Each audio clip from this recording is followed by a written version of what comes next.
Hey Randy, it's Sunday, and may the odds be ever in your favor.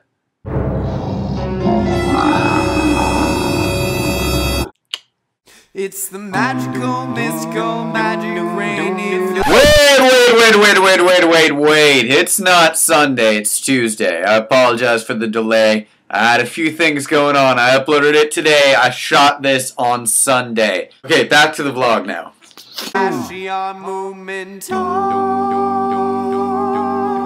Vlog.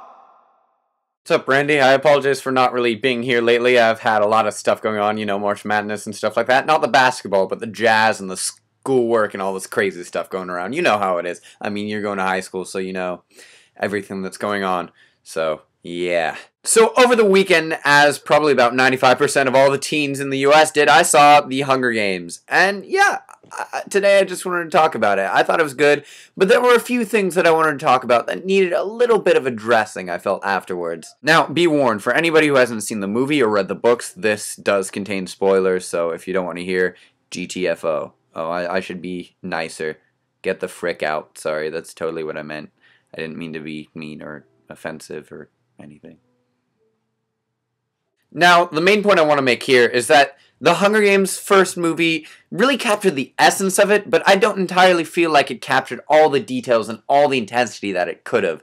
There could have been a lot of things that could have added to it and made it feel a lot better in my perspective. I mean, obviously the movie's not going to live up to the book or any of my expectations, but at the same time, I feel like they could have made a stronger impression on me. The running time for the movie was surprisingly long, at 2 hours and 30 minutes about. For that long of a running time, I really felt that the movie was less substantial than I expected. Start off as usual. They explain the Hunger Games and show the representation of all the kids getting picked, the Reaping Day, going to the Capitol, and showing all the flashy stuff. You get the really outlandish citizens, which I thought they did a really good job of portraying. Despite it being so long, it felt very rushed. And it felt like there were a lot of holes. I find that you don't really have that aspect of explanation. You have a movie that is based around a bunch of fans being able to fill in the holes with their minds. They know what's going on. Versus, if you hadn't read the books before and you were just watching the movie, I feel like you would have been left with some details that you would have wanted answering. And of course, you'll have all your friends who read the book saying, oh, read the book, or here's what happened. It's pretty obvious. So, in a way, they had a fan base solid enough that they could fill in with that they didn't entirely need to waste their time explaining something. Now, on to the aspects of the movie that I actually thought were flaws. Number 1. Peeta and Katniss. Particularly Peeta. What the hell, Josh Hutcherson? I'm sorry. Okay, I have a lot of friends who are completely in love with Josh Hutcherson. They think he's adorable. They think he's just the cutest and like super hot or whatever. And I'm like, he looks like a doughy little kid still. I always look back to him in his role in Little Manhattan or Bridge to Terabithia.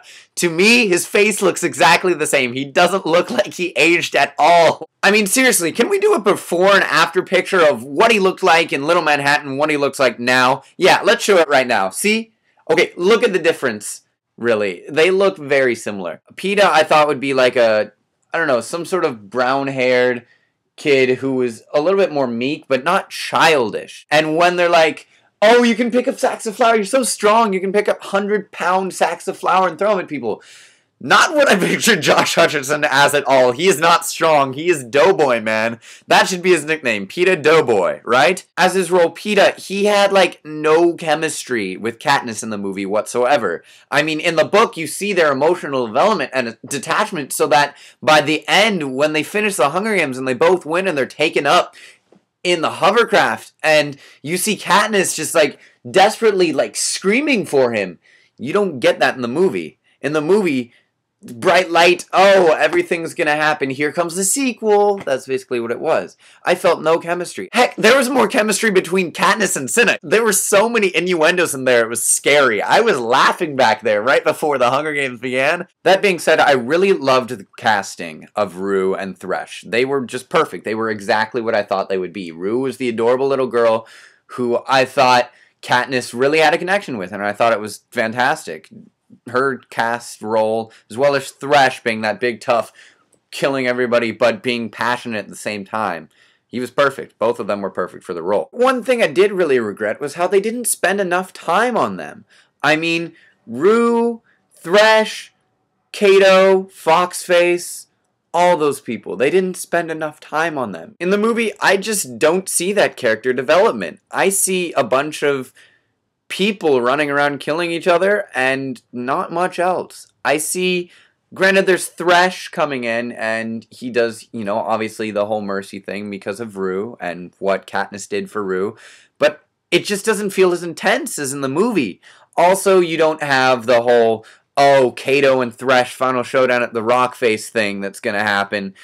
He just dies. Thresh just dies. In the whole Hunger Games, there was such a little presence of urgency. Maybe it was just because I expected it, but it just really felt very easygoing. A lot more easygoing than I thought it should or would be. Now on to the careers. In the book, you see the careers as a very menacing and scary sort of group of kids who are trained to be super tough and robotic and just killing machines, going around mercilessly and killing off everybody there. But in the movie, you get what I call the fraternity of careers. They're all running around laughing, apparently having a good time slaughtering people. And while that's an interesting way of interpreting that, and I think a valid way at that, at the same time, it's very different from what I thought in the book. I saw them as a group of kids going around with the mentality of just warriors slaughtering everybody mercilessly in their path. Not a bunch of frat boys running around like, woo, yeah, let's kill people. Where are you going? Katniss, girl on fire up a tree? Yeah, that bothered me just a bit. So yeah, that's my basic 2 cents on the movie, or $3 or $1 or whatever. And I don't mean to hate on the movie. Granted, it was a good movie, but I just felt that they could have done a more stronger, substantial job on the movie. I really expected a lot, and I felt that although the first movie was a very good base for the coming sequels, 2, 3, and 4. God, stop doing that, movie theaters. Although I thought it was a good basis, I just feel like they could have done more with it, and I would have loved to see more from it. It was a good movie, but, you know, every reader has their expectations, and those were mine. So, thank you for watching this week's vlog. I hope you enjoyed. I'll try and be back more. I've been very busy lately, but hopefully that busyness is subsiding now. Randy, I'll see you whenever you decide to put up your vlog. In case you didn't know, we've changed the vlog schedule, so we just do 2 random vlogs during the week. I mean, it is Random Awesome after all, so why not? So yeah, be sure to subscribe, rate, enjoy, just share this with your friends if you thought you liked it, and I will see you later, Randy. Hi, my name's Peta. I have a long-lost sister named Rye, and 2 brothers named Hole and Wheat.